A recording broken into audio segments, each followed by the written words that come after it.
Hare Krishna, Krishna Krishna, Hare Hare, Hare Rama,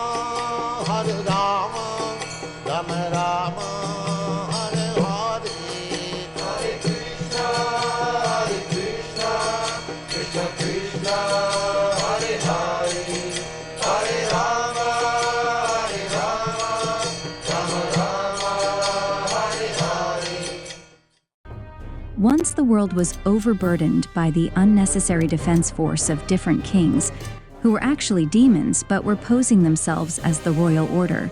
At that time, the whole world became perturbed, and the predominating deity of this earth, known as Bhumi, went to see Lord Brahma to tell of her calamities due to the demoniac kings.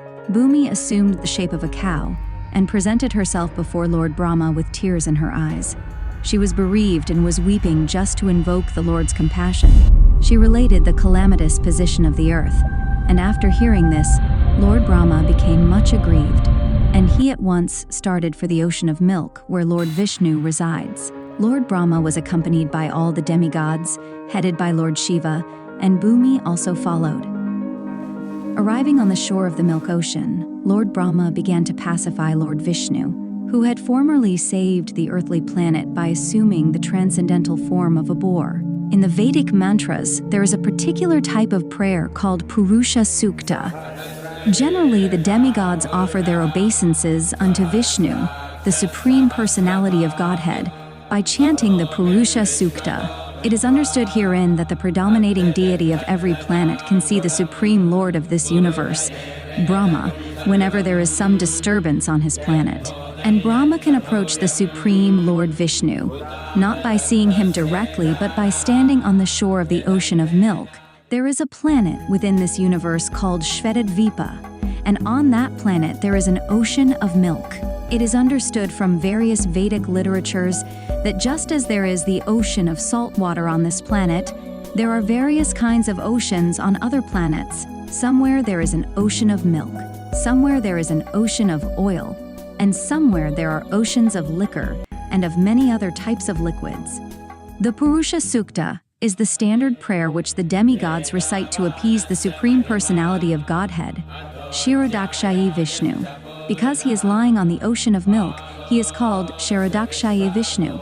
He is the form of the Supreme Personality of Godhead, through whom all the incarnations within this universe appear.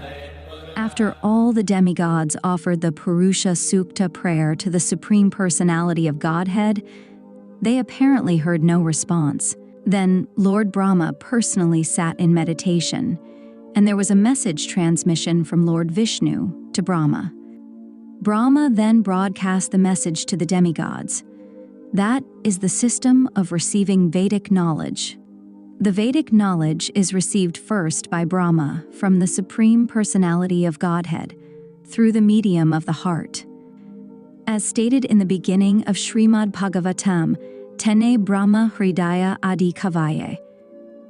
The transcendental knowledge of the Vedas was transmitted to Lord Brahma through the heart. Here also, in the same way, only Brahma could understand the message transmitted by Lord Vishnu, and he broadcast it to the demigods for their immediate action.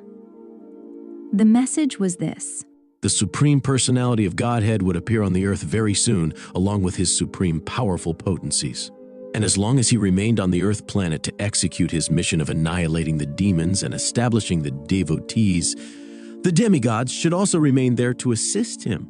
They should all immediately take birth in the family of the Yadu dynasty, wherein the Lord would also appear in due course of time. The Supreme Personality of Godhead himself, Krishna, would personally appear as the son of Vasudeva. Before his appearance, all the demigods, along with their wives, should appear in different pious families in the world just to assist the Lord in executing his mission. The exact word used here is tat priyartham, which means the demigods should appear on the earth in order to please the Lord. In other words, any living entity who lives only to satisfy the Lord is a demigod. The demigods were further informed that Ananta, the plenary portion of Lord Krishna, who is maintaining the universal planets by extending his millions of hoods, would also appear on earth before Lord Krishna's appearance and external potency of Vishnu Maya. with whom all the conditioned souls are enamored, would also appear by the order of the Supreme Lord, just to execute his purpose.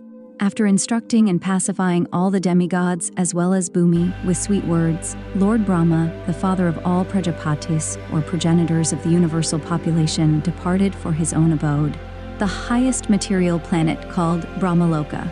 The leader of the Yadu dynasty, King Shurasena, was ruling over the country known as Mathura, wherein lies the city of Mathura, as well as the district known as Shurasena, which was named after him.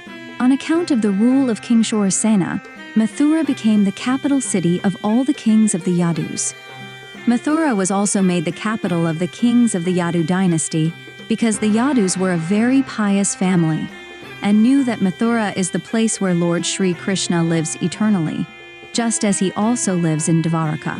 Once upon a time, Vasudeva, the son of Shurasena, just after marrying Devki, was going home on his chariot with his newly wedded wife. The father of Devki, known as Devaka, had contributed a sufficient dowry because he was very affectionate toward his daughter. He had contributed hundreds of chariots completely decorated with gold equipment.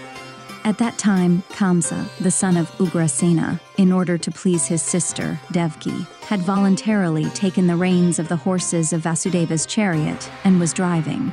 According to the custom of the Vedic civilization, when a girl is married, the brother takes the sister and brother-in-law to their home. Because the newly married girl may feel too much separation from her father's family, the brother goes with her until she reaches her father-in-law's house. The full dowry contributed by Devaka was as follows: 400 elephants fully decorated with golden garlands, 15,000 decorated horses, and 1,800 chariots. He also arranged for 200 beautiful girls to follow his daughter. The Kshatriya system of marriage, still current in India, dictates that when a Kshatriya is married, a few dozen of the bride's young girlfriends, in addition to the bride, go to the house of the king. The followers of the queen are called maidservants, but actually they act as friends of the queen. This practice is prevalent from time immemorial, traceable at least to the time before the advent of Lord Krishna 5,000 years ago. So Vasudeva brought home another 200 beautiful girls along with his wife Devaki. While the bride and bridegroom were passing along on the chariot, there were different kinds of musical instruments playing to indicate the auspicious moment. There were conch shells, bugles, drums, and kettle drums combined together. They were vibrating a nice concert. The procession was passing very pleasingly, and Kamsa was driving the chariot when suddenly there was a miraculous sound vibrated from the sky, which especially announced to Kamsa, "Kamsa, you are such a fool. You are driving the chariot of your sister and your brother-in-law, but you do not know that the 8th child of this sister will kill you." Kamsa was the son of Ugrasena of the Bhoja dynasty. It is said that Kamsa was the most demoniac of all the Bhoja dynasty kings. Immediately after hearing the prophecy from the sky, he caught hold of Devki's hair and was just about to kill her with his sword. Vasudeva was astonished at Kamsa's behavior, and in order to pacify the cruel, shameless brother-in-law, he began to speak as follows. With great reason and evidence, he said, "My dear brother-in-law Kamsa, you are the most famous king of the Bhoja dynasty, and people know that you are the greatest warrior and a valiant king. How is it that you are so infuriated that you are prepared to kill a woman who is your own sister at this auspicious time of her marriage? Why should you be so much afraid of death? Death is already born along with your birth. From the very day you took your birth, you began to die. Suppose you are 25 years old, that means you have already died 25 years. Every moment, every second, you are dying. Why then should you be so much afraid of death? Final death is inevitable. You may die either today or in 100 years. You cannot avoid death. Why should you be so much afraid? Actually, death means annihilation of the present body. As soon as the present body stops functioning and mixes with the 5 elements of material nature, the living entity within the body accepts another body according to his present actions and reactions. It is just like when a man walks on the street. He puts forward his foot, and when he is confident that his foot is situated on sound ground, he lifts the other foot. In this way, one after another, the bodies change and the soul transmigrates. See how the plant worms change from one twig to another so carefully. Similarly, the living entity changes his body as soon as the higher authorities decide on his next body. As long as a living entity is conditioned within this material world, he must take material bodies one after another. His next particular body is offered by the laws of nature, according to the actions and reactions of this life. This body is exactly like one of the bodies which we always see in dreams.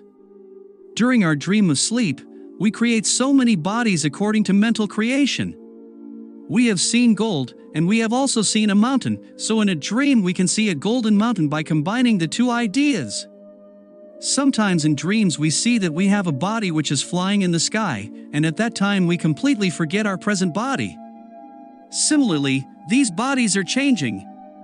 When you have one body, you forget the past body. During a dream, we may make contact with so many new kinds of bodies, but when we are awake we forget them all. And actually these material bodies are the creations of our mental activities. But at the present moment we do not recollect our past bodies. The nature of the mind is flickering. Sometimes it accepts something, and immediately it rejects the same thing. Accepting and rejecting is the process of the mind in contact with the 5 objects of sense gratification: form, taste, smell, sound, and touch. In its speculative way, the mind comes in touch with the objects of sense gratification, and when the living entity desires a particular type of body, he gets it. Therefore, the body is an offering by the laws of material nature. The living entity accepts a body and comes out again into the material world to enjoy or suffer according to the construction of the body. Unless we have a particular type of body, we cannot enjoy or suffer according to our mental proclivities inherited from the previous life. The particular type of body is actually offered to us according to our mental condition at the time of death. The luminous planets like the sun, moon, or stars reflect themselves in different types of reservoirs, like water, oil, or ghee. The reflection moves according to the movement of the reservoir. The reflection of the moon is on the water, and the moving water makes the moon also appear to be moving, but actually the moon is not moving.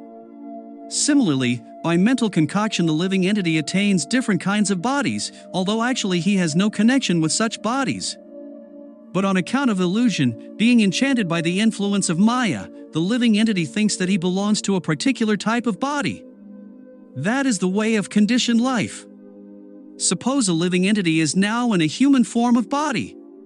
He thinks that he belongs to the human community, or a particular country or particular place. He identifies himself in that way and unnecessarily prepares for another body, which is not required by him. Such desires and mental concoctions are the cause of different types of bodies. The covering influence of material nature is so strong that the living entity is satisfied in whatever body he gets, and he identifies with that body with great pleasure. Therefore, I beg to request you not to be overwhelmed by the dictation of your mind and body. Vasudev thus requested Kamsa not to be envious of his newly married sister. One should not be envious of anyone, because envy is the cause of fear both in this world and in the next, when one is before Yamaraj, the Lord of punishment after death. Vasudeva appealed to Kamsa on behalf of Devaki, stating that she was his younger sister. He also appealed at an auspicious moment, at the time of marriage. A younger sister or brother is supposed to be protected as one's child. The position is overall so delicate that if you kill her, it will go against your high reputation. In this way, Vasudev tried to pacify Kamsa by good instruction, as well as by philosophical discrimination. But Kamsa was not to be pacified because his association was demoniac. Because of his demoniac association, he was a demon, although born in a very high royal family. A demon never cares for any good instruction. He is just like a determined thief. One can give him moral instruction, but it will not be effective. Similarly, those who are demoniac or atheistic by nature can hardly assimilate any good instruction, however authorized it may be. That is the difference between demigods and demons. Those who can accept good instruction and try to live their lives in that way are called demigods, and those who are unable to take such good instruction are called demons. Failing in his attempt to pacify Kamsa, Vasudev wondered how he would protect his wife, Devaki. When there is imminent danger, an intelligent person should try to avoid the dangerous position as far as possible. But if, in spite of endeavoring by all intelligence, one fails to avoid the dangerous position, there is no fault on his part. One should try his best to execute his duties, but if the attempt fails, he is not at fault. Vasudev thought of his wife as follows. For the present, let me save the life of Devki. Then later on, if there are children, I shall see how to save them. If in the future I get a child who can kill Kamsa, just as Kamsa is thinking, then both Devki and the child will be saved because the law of providence is inconceivable. But now, some way or other, let me save the life of Devki. There is no certainty how a living entity contacts a certain type of body, just as there is no certainty how a blazing fire comes in contact with a certain type of wood in the forest. When there is a forest fire, it is experienced that the blazing fire sometimes leaps over one tree and catches another by the influence of the wind. Similarly, a living entity may be very careful in the matter of executing his duties, but it is still very difficult for him to know what type of body he is going to get in the next life. Maharaja Bharat was very faithfully executing the duties of self-realization, but by chance, he developed temporary affection for a deer, and in his next life he had to accept the body of a deer. Vasudev, after deliberating on how to save his wife, began to speak to Kamsa with great respect. Although Kamsa was the most sinful man, sometimes it happens that a most virtuous person like Vasudev has to flatter a person like Kamsa, a most vicious person. That is the way of all diplomatic transactions. Although Vasudev was deeply aggrieved, he smiled outwardly. He addressed the shameless Kamsa in that way because he was so atrocious. Vasudev said to Kamsa, My dear brother-in-law, please consider that you have no danger from your sister. You are awaiting some danger because you have heard a prophetic voice in the sky. But the danger is to come from the sons of your sister, who are not present now. And who knows? There may or may not be sons in the future. Considering all this, you are safe for the present. Nor is there cause of fear from your sister. If there are any sons born of her, I promise that I shall present all of them to you for necessary action. Kamsa knew the value of Vasudev's word of honor, and he was convinced by his argument. For the time being, he desisted from the heinous killing of his sister. Thus Vasudev was pleased and praised the decision of Kamsa. In this way, he returned to his home. Each year thereafter, in due course of time, Devki gave birth to a child. Thus she gave birth to 8 male children, as well as 1 daughter. When the first son was born, Vasudev kept his word of honor and immediately brought the child before Kamsa. It is said that Vasudeva was very much elevated and famous for his word of honor, and he wanted to maintain this fame. Although it was very painful for Vasudev to hand over the newly born child, Kamsa was very glad to receive him, but he became a little compassionate with the behavior of Vasudev. This event is very exemplary. For a great soul like Vasudev, there is nothing considered to be painful in the course of discharging one's duty. A learned person like Vasudev carries out his duties without hesitation. On the other hand, a demon like Kamsa never hesitates in committing any abominable action. It is said, therefore, that a saintly person can tolerate all kinds of miserable conditions of life. A learned man can discharge his duties without awaiting favorable circumstances. A heinous person like Kamsa can act in any sinful way. And a devotee can sacrifice everything to satisfy the supreme personality of Godhead. Kamsa became satisfied by the action of Vasudev. He was surprised to see Vasudev keeping his promise, and being compassionate upon him and pleased, he began to speak as follows. My dear Vasudeva, you need not present this child to me. I am not in danger from this child. I have heard that the 8th child born of you and Devki will kill me. Why should I accept this child unnecessarily? You can take him back. When Vasudev was returning home with his firstborn child, although he was pleased by the behavior of Kamsa, he could not believe in him because he knew that Kamsa was uncontrolled. An atheistic person cannot be firm in his word of honor. One who cannot control the senses cannot be steady in his determination. The great politician Chanakya Pandita said, "Never put your trust in a diplomat or a woman. Those who are addicted to unrestricted sense gratification can never be truthful, nor can they be trusted with any faith." At that time, the great sage Narad came to Kamsa. He was informed of Kamsa's becoming compassionate to Vasudeva and returning his firstborn child. Narad was very eager to accelerate the descent of Lord Krishna as soon as possible. He therefore informed Kamsa that in Vrindavan personalities like Nanda Maharaj and all the other cowherd men and their wives, and on the other side, Vasudeva, his father Shurasena, and all his relatives born in the family of Vrishni of the Yadu dynasty, along with all their friends and well-wishers, were actually demigods. Narad warned Kamsa to be careful of them, since Kamsa and his friends and advisors were all demons. Demons are always afraid of demigods. After being thus informed by Narad about the appearance of the demigods in different families, Kamsa at once became very much alarmed. He understood that since the demigods had already appeared, Lord Vishnu must be coming soon. He at once arrested both his brother-in-law Vasudev and Devki and put them behind prison bars. Within the prison, shackled in iron chains, Vasudev and Devki gave birth to a male child year after year, and Kamsa, thinking each of the babies to be the incarnation of Vishnu, killed them one after another. He was particularly afraid of the 8th child. But after the visit of Narad, he came to the conclusion that any child might be Krishna. Therefore, it was better to kill all the babies who took birth from Devki and Vasudev. This action of Kamsa is not very difficult to understand. In the history of the world, there are many instances in the history of the world of persons in the royal order who have killed their father, brother, or whole family and friends for the satisfaction of their ambitions. There is nothing astonishing about this. For members of the demoniac, greedy royal order can kill anyone for their nefarious ambitions. Kamsa was made aware of his previous birth by the grace of Narad. He learned that in his previous birth, he had been a demon of the name Kalanemi, and that he had been killed by Vishnu. Having now taken his birth in the Bhoja family, he decided to become the deadly enemy of the Yadu dynasty.